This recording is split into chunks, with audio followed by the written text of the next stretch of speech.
Hey guys, if you're new here and you like what I'm putting out, don't forget to hit that big red subscribe button and turn on all notifications so you never miss an upload.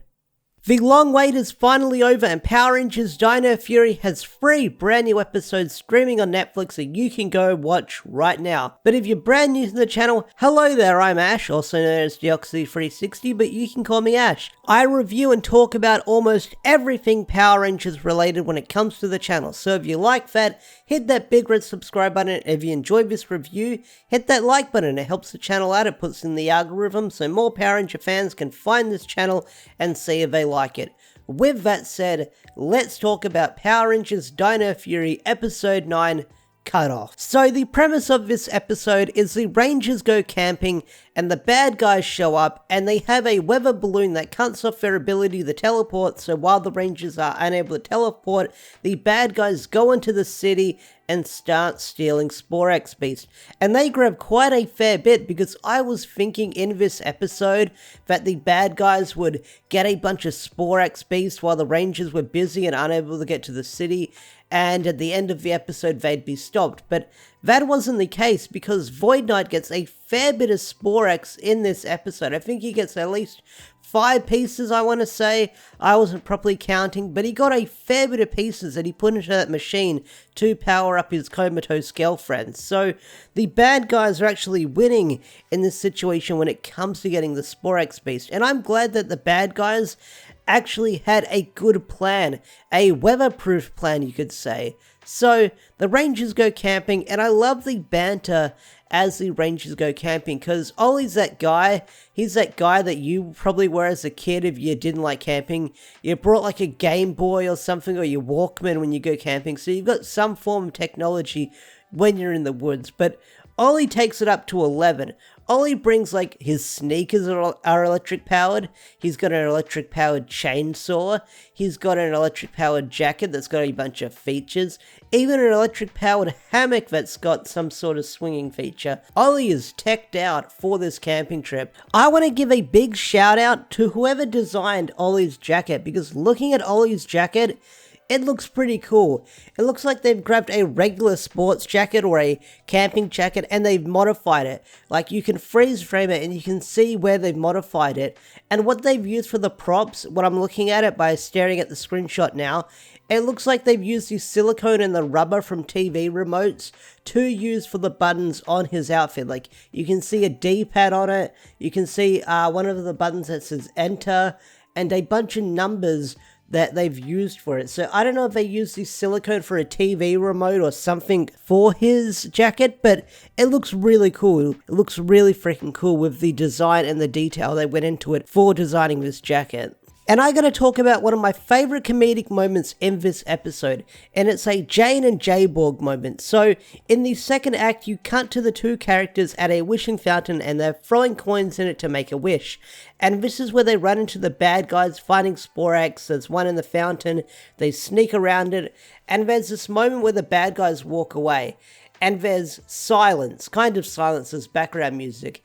And Jayborg just throws the coin into the fountain and makes a wish. That got a laugh out of me because of how serious the moment was, and it followed it up with a comedic moment. But like I said, there's a couple of music in there to accommodate the silliness going on, but I think the moment would have worked even more if there was pure silence and it's just Jayborg grabbing the coin and all you hear is the splashing sound of the coin being thrown in. That would have worked a lot more, but I do enjoy the music they use for Dino Fury. I enjoy it quite a fair bit. So how the Rangers take out Void Knight's weather balloon is they build a big ass bow and arrow and use Ollie's walking stick, which he turns into a hyper arrow by putting the propeller of his jacket onto the walking stick, so it's got more speed to build up when he launches it. But I thought they'd just get Izzy to throw the walking stick or the hyper arrow at the weather balloon because she's good at throwing stuff, but they make it 10 times more crazier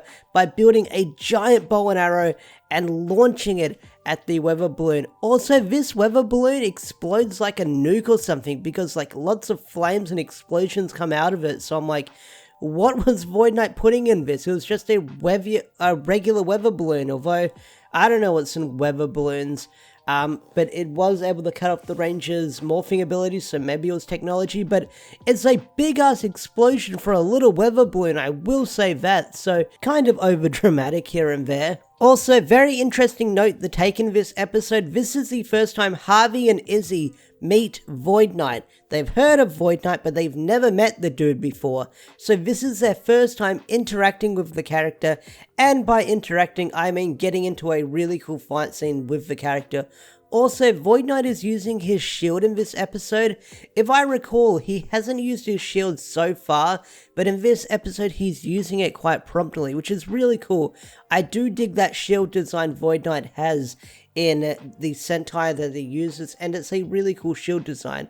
And the fight scene was really interesting and lots of fun to watch, because I thought that Void Knight was going to lose and his Sporax bag would be taken away by the Rangers, but he kind of psychs him out by going, "Oh no, you've defeated me," and then he says, "Not," and then he teleports and he gets away with the Sporax bag. So I was kind of glad that the bad guys got away with their loot in the end, because I was thinking it would be another episode where the Rangers save the day, they get the Sporax and everything's well. But nah, Void Knight was able to get away with his loot, which is really good to see, even though he's doing evil things with it. It's good to see the bad guys get some kind of win in this episode, like their plans weren't for nothing and they were able to do something with it. So like I mentioned earlier, we have Jarvie and Izzy fighting Void Knight on the ground, while the other three Rangers fight the Monster of the Week, Rufasa, which is a big old chicken, big old bird, and he flies up into the sky. So there's an interesting tactic they use when fighting this Monster of the Week in the Zord battle, where I forgot this happens in the Sentai. I totally forgot, this totally escaped my mind, and that is the Zord is able to go into a tank formation, or a defender mode, fortress mode they call it.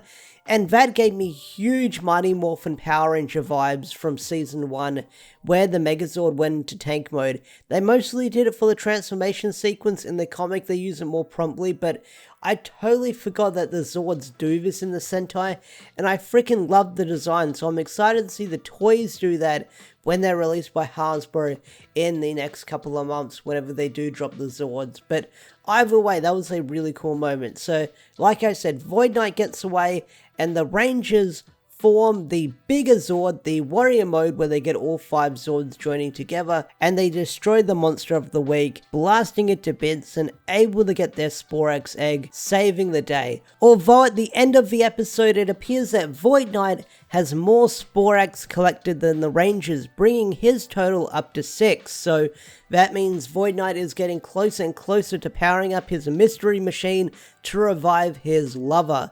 So that's going to be exciting moving forward as we get closer and closer to the finale of Void Knight, if he's able to revive that machine and power it up. So I'm looking forward to that plot point as it moves further and further in future episodes. So the episode ends with the Rangers going camping once again.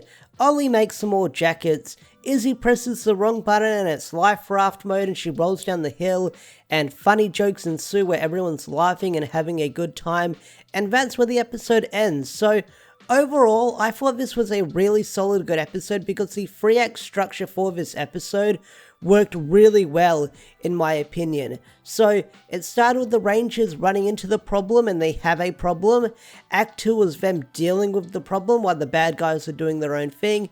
And Act 3 is them facing the problem and solving the problem by defeating the Sporax Beast and Void Knight getting away. So overall, I think the story and the plot for this episode flowed really well. It didn't seem like it was slowing down at any point, so it moved along very smoothly, and that's really surprising for me, because I thought having the show on Netflix, there will be some 20-minute episodes that feel like they're dragging, and this episode didn't feel like it dragged on at all, in my opinion. I could be wrong, but this episode to me felt like it moved along very, very smoothly.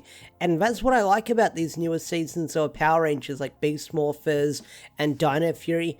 Episodes don't seem like they're dragging on most of the time, so I enjoy that quite a fair bit. But with that said, I think I'm going to bring this video to a close.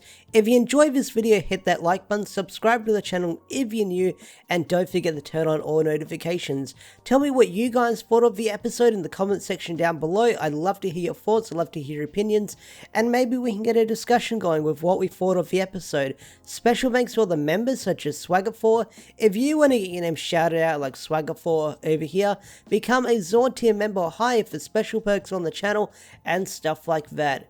With that said, thanks for watching and I'll see you guys in the next video. Bye bye.